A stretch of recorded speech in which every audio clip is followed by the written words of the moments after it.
Y'all, welcome back. Today we're going to be working on this Remington 870 12 gauge shotgun. As you can see, it is disassembled there. Anyway, a buddy of mine brought it to me a while back. Don't ask him how far back, but anyway, let's just say a while back. And he had left it in his closet, hadn't checked on it in several years, and went to get it out one day, and it was rusted to heck and back. So anyway, brought it over here, finally got a chance to work on it, disassembled it, cleaned most of the rust off that I could get to with a combination of sandpaper, fine steel wool, and a wire wheel. And when I got done with that portion, I decided to take some muriatic acid to try to get down into the pitting here that's pretty bad, try to get the deep embedded rust. Got done with that, did a final clean with some acetone, and now we're going to go ahead and try some Birchwood Casey Perma Blue and see how it turns out. We'll see. This will be my first one to do, so I don't know. Might turn out better, might not. I'll tell you what, it probably looked better than what it did, though. Stay tuned. All right, one of the things they recommend is to not dip directly out of the bottle, so we're going to start with just a little bit in this cup here, and I'm going to use a foam brush applicator, and what it says is apply it, let it sit around a minute, and then wipe it with water. So let's kind of see if we can check this magic out here. Oh wow.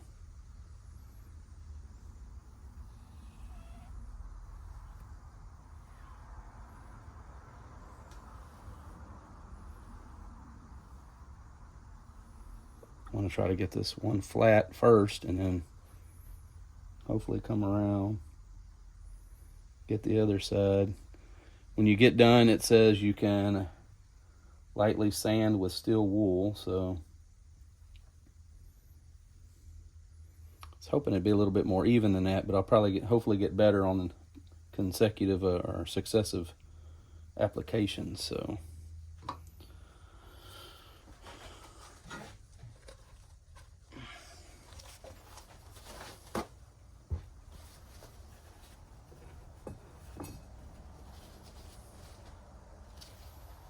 let it sit about a minute.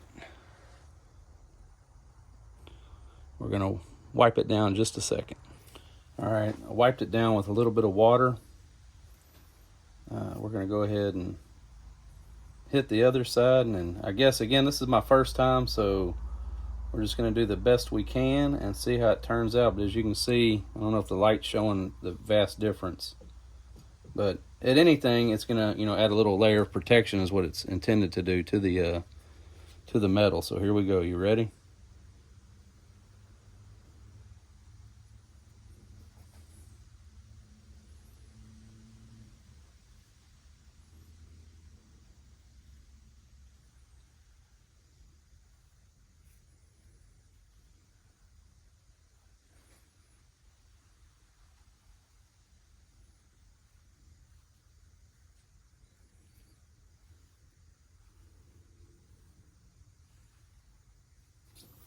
Let's go ahead and turn it on edge.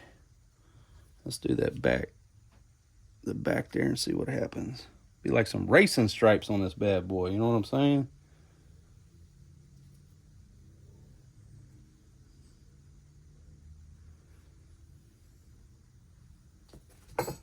If we don't let it fall and hit the ground.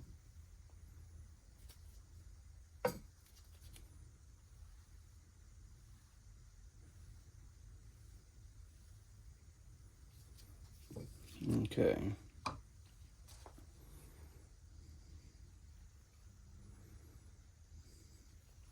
I'll let that sit for a bit.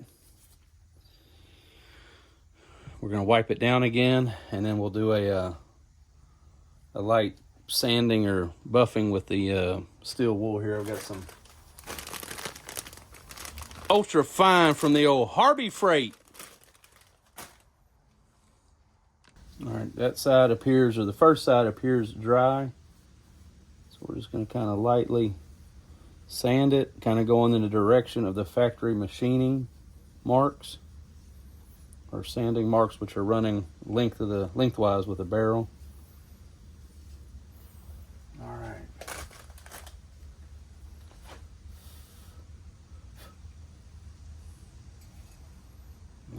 It's definitely changing colors, so let's give her another whirl, y'all.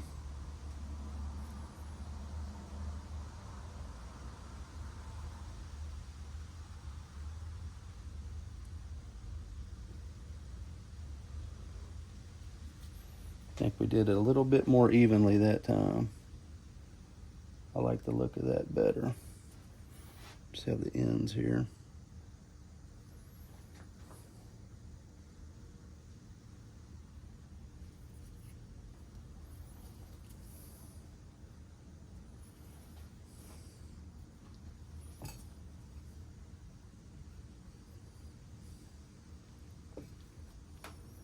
I think maybe what I'll do as I'm looking at this is this area here, I can make 2 good swipes or passes as it starts to dry, and then when I hit this one, it kind of overlaps and kind of changes it. So what I think I'm going to do is just take my time. I'm going to slow down.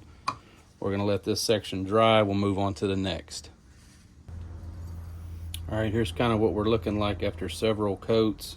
Still not the deep, rich blue I'm hoping for, but they say once you get done with your final coat, let it soak in oil overnight with a film of oil on it anyway, and see how it turns out. So we're going to start the barrel here in just a minute. All right, let's start this old barrel here.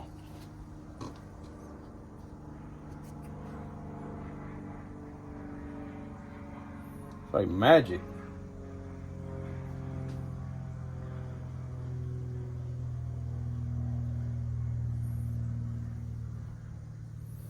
And again, with anything with painting or anything that takes a preparation, the better you do on the prep step, the better the finish is going to turn out. So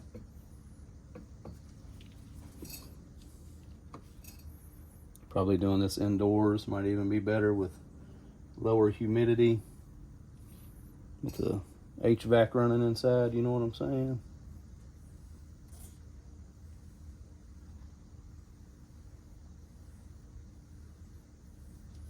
See, some of it I feel like is not taking. I don't know if I didn't have a good surface prep on it or what, but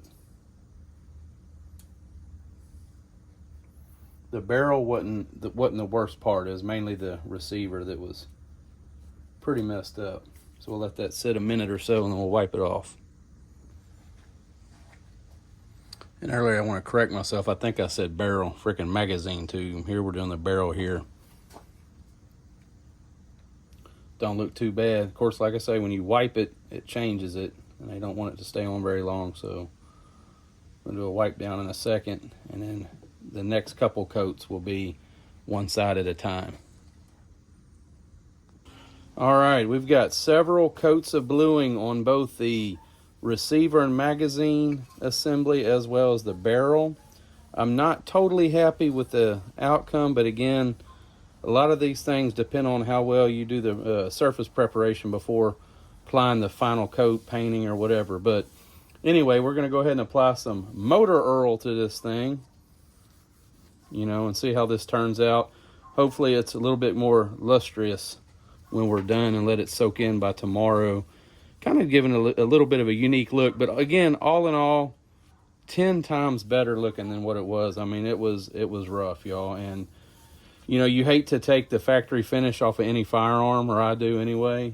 This one is not like it's a collectible. If this was a collectible, that'd be a bad no-no. You just clean it up as best you can with the rust, get as much rust as you can off of it without really totally destroying what's left of the factory finish, and let it be. But this is a purpose shotgun for my friend. So we're just going to let it go like that. So here's the barrel here, as you can see. Maybe the oil is going to bring out a little bit of a shine on it, but anyway, that's what it's looking like. Again, my first attempt at doing this. You know, anytime you do something like this, you usually get better in time. So, you know, I know next time I'm going to take a little bit more care in the preparation to get it ready for the bluing. And, you know, maybe it'll turn out a little bit better. And who knows, after tomorrow, hell, I might be totally happy with it. I'm sure he'll be stoked no matter what, because like I say, don't ask him, but I've had his shotgun for a little while. But anyway, Look at that rust setting in. That's the other thing I've noticed. You know, bluing is a form of acid, and it is not a protectant in itself. It's just going to add, trying to make sense of this, it's going to add a layer of protection after you put some oil on it, and it'll keep it from rusting sooner, I guess you would say. But in and of itself, if you don't remove it, it will continue eating at your metal for a while, or at least until its effectiveness runs out. So again, very important to do that water cleaning step that you had to do, and then come back and apply this oil to it. And then I'm actually very happy with the barrel, y'all. Of course, like I say, the barrel wasn't the most rowdy portion of this that was damaged. The receiver was really bad, so just a little bit of pitting in certain areas of the barrel. But all right, y'all, thanks for watching. Hopefully this thing turns out good, but one thing's for certain, it'll be cleaned up, lubricated, and be ready to use. So thanks for watching Texas Patriot Off-Road and Outdoors.